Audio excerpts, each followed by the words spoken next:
First game without star running back Derrick Henry, they go in to Los Angeles, SoFi Stadium, and they beat up the Rams pretty badly. There was never really a moment in this game where you expected the Rams to win.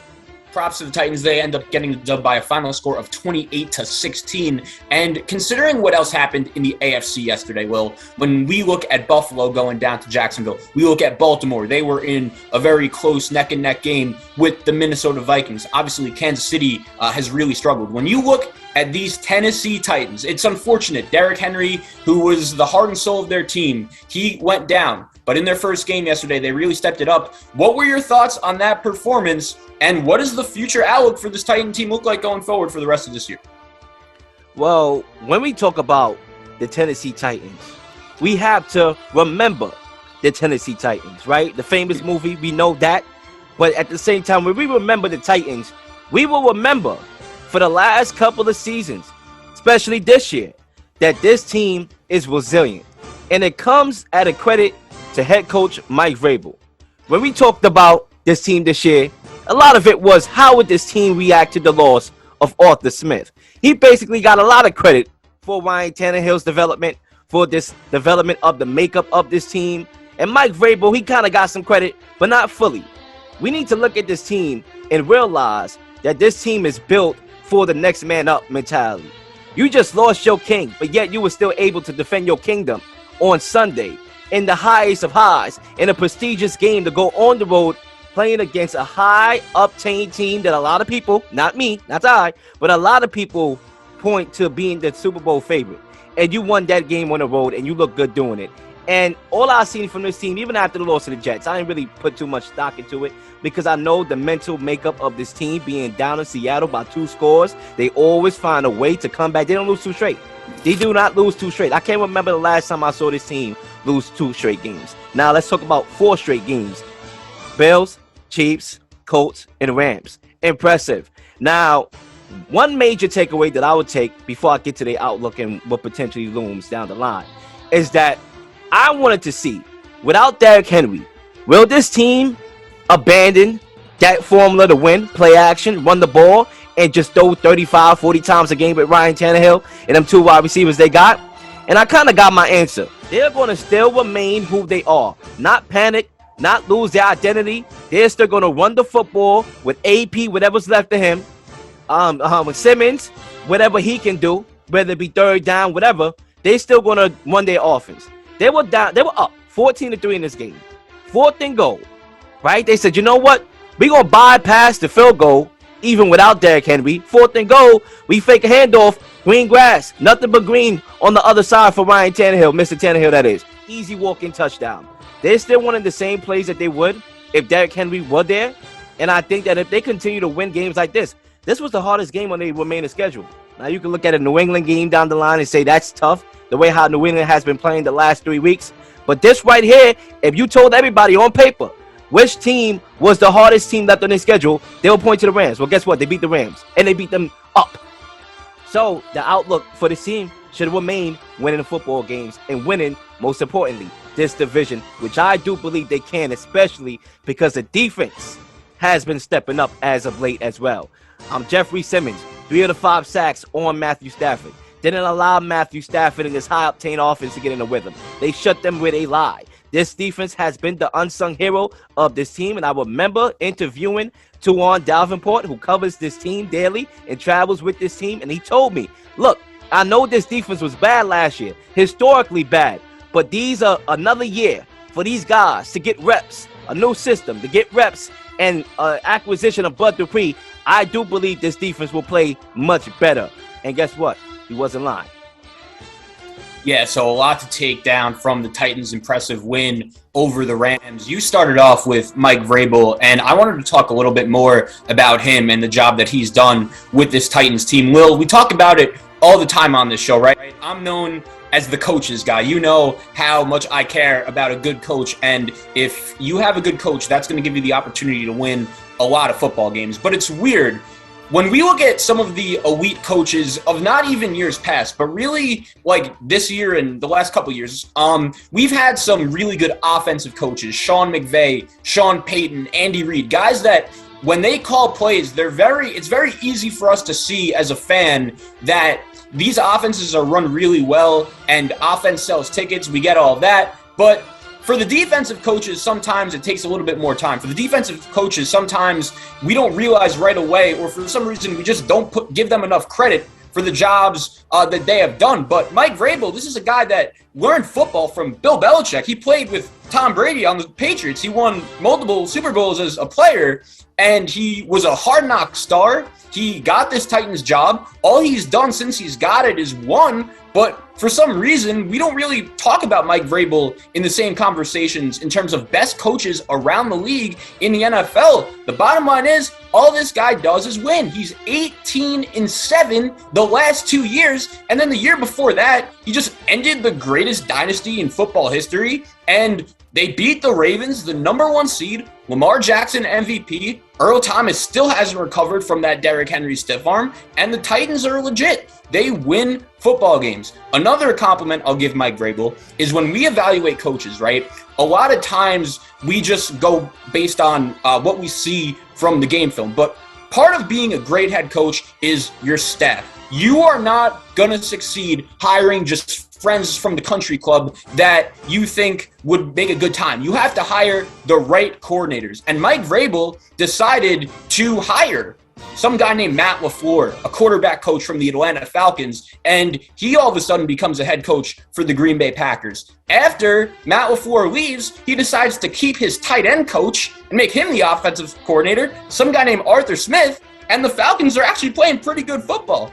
He deserves credit. And then he takes Todd Dowling, a guy who the last time he was an offensive coordinator was Jack Del Rio's last year as the Raiders head coach. Their offense was terrible, but Mike Vrabel decides, all right, we'll bring this guy in, and he's good. Their defense has improved. They have a new defensive coordinator, Shane Bowen. He deserves a lot of credit. And the fact that they were able to do this without Derrick Henry going on the road and not only beating the Rams, they annihilated them. They punched them in the mouth and dominated from start to finish. Their defense stepped up. I'm really impressed with the Titans. And in a wide open AFC, I saw Buffalo lose to Jacksonville yesterday. Baltimore's a really good team, but I think Lamar Jackson is really what's carrying them. If he messes up, I think the Ravens are going to have a tough time winning football games. Kansas City has had their struggles. Tennessee is already 2-0 against Indianapolis, and obviously the loss of Derrick Henry is going to hurt, but I'm just so impressed with the heart and soul of this Titans team. It was a very impressive win. Well, let's go out there as a reminder that it's not concluded, that Derrick Henry's season is over. Everybody heals differently. They haven't put a time stamp on when he can't return. They may win, get to the playoffs, and let's say he might be back for the divisional round, whatever the round is, he may be back. So that window is not officially shut, which is scary, because if he does come back, depending on how he feels after getting hurt, listen, he's a different specimen. So I won't rule it out that he could come back and still contribute based on his attention and what he grabs alone in the box. All right, he still could be that impact guy, even half himself.